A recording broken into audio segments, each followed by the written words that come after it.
Shabbat Shalom à tous mes amis. Baruch Hashem, on arrive à la page de Noach. La seule personne dans la Torah qu'on va écrire pas une fois, deux fois le mot tzaddik, c'est Noach. On sait qu'il y a une connexion entre Noach et Moshe Rabbeinu. Ils ont 4 choses qui sont connectées. Première chose, on sait que quand ils sont nés, Noach, on l'appelle Noach. Noach. Il a emmené du Noach dans le monde, du relax. Aussi chez Moshe Rabbeinu, quand il était petit, la Torah te dit, il a emmené de la lumière à la maison.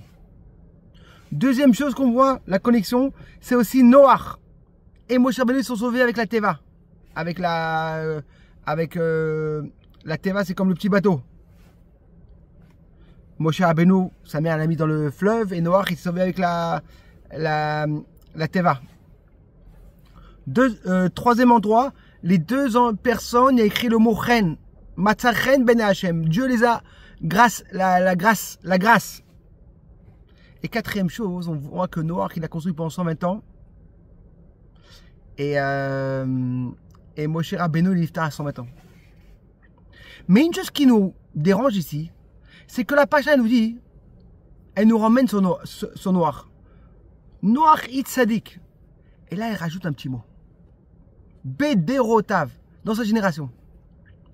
Et Rachid nous ramène. Il y en a qui disent que c'est pour les bonnes choses, il y en a qui disent que c'est pour les mauvaises choses. Il y en a qui disent que même dans sa génération, il y a que des voyous. Et lui, il est tzaddik. On sait comment les voisins, comment des voisins, ils font une. Ils te donnent beaucoup sur une personne. Il y en a qui disent non. Dans sa génération, il est tzaddik. Mais s'il aurait été la génération d'Abraham, mais pas du tout. Lui, on n'était rien du tout. Et là, on se demande la question. On sait qu'il y a la halakha de la dit la shonara. Il y a la shonara et il y a aussi avak, la poussière de la shonara. Un exemple.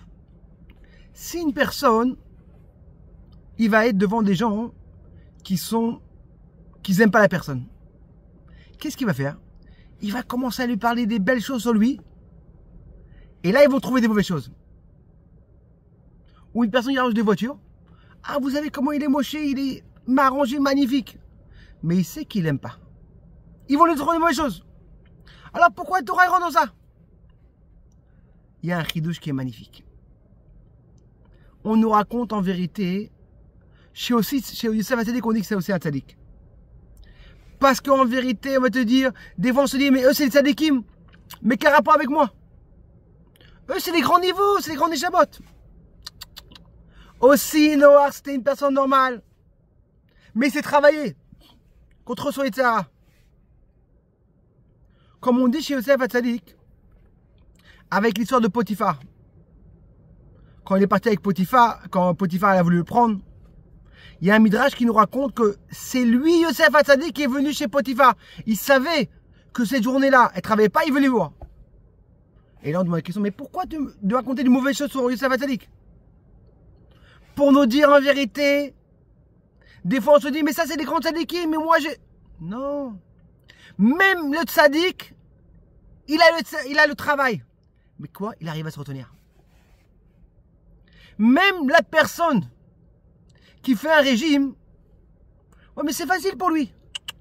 Il va te dire, non, c'est toujours une bagarre. Encore un gâteau moins. C'est toujours un... Et là on va comprendre pourquoi la Torah te dit, Dieu l'a détruit le monde avec l'eau. Pourquoi il n'a pas détruit avec le feu? On sait que l'eau, c'est quoi? C'est le chesed. Ne ça, je dis en vérité, il y avait 40 jours d'eau. Les 40 jours, c'est connecté avec les 40 CA. Les 40 CA, qu'est-ce qui se passe dans le monde? Le 40 CA du mikvé. Dieu, il te dit en vérité, Dieu a voulu purifier le monde.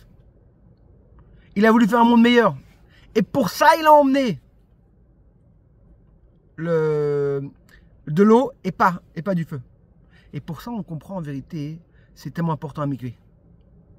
Une personne qui n'est pas juif, il rentre mikvé, il devient juif. Une femme va au mikvé. Pourquoi c'est tellement important? Parce qu'un mikvé, tu as rentré tout le corps. C'est un restart. Tu reviens comme nouveau. Qu'est-ce qu'il y avait au début dans le monde? Le monde était rempli d'eau. Il était parfait. Et après, le monde de Dieu l'a séparé l'eau en bas. Et quand on va arriver et on va rentrer tout le corps dans l'eau, on fait un restart, on fait une nouvelle chose. Et pour finir, un truc incroyable, La Torah nous raconte comment Noach, à la fin, avant qu'il est rentré, il a pris du raisin, il a dit je vais faire une Seouda. Et tout le monde sait qu'est-ce qui s'est passé à la fin. Ça a mal marché. Il y a eu des problèmes dans la Seouda. Et le sage demande, mais comment c'est possible? Une personne a une tellement bonne marche à la fin. Le sage dit incroyable. Il dit un truc qui était magnifique. Et j'ai beaucoup aimé. Le problème de Noach, il a fait les Chaim tout seul. Quand tu fais les Chaim tout seul, tu as sous là. S'il aurait fait les Chaim avec des amis, il n'y aurait pas eu ça.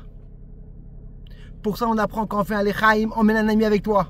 Et Bezrat Hashem, on espère qu'on pourra faire la Seudat Odaya quand Mashiach va arriver. Kol Tov, Shabbat Shalom, le Dvar Torah pour Nishma, mon papa. Menachem Mendem, Bamandra, Ben Rav Sefiliaou.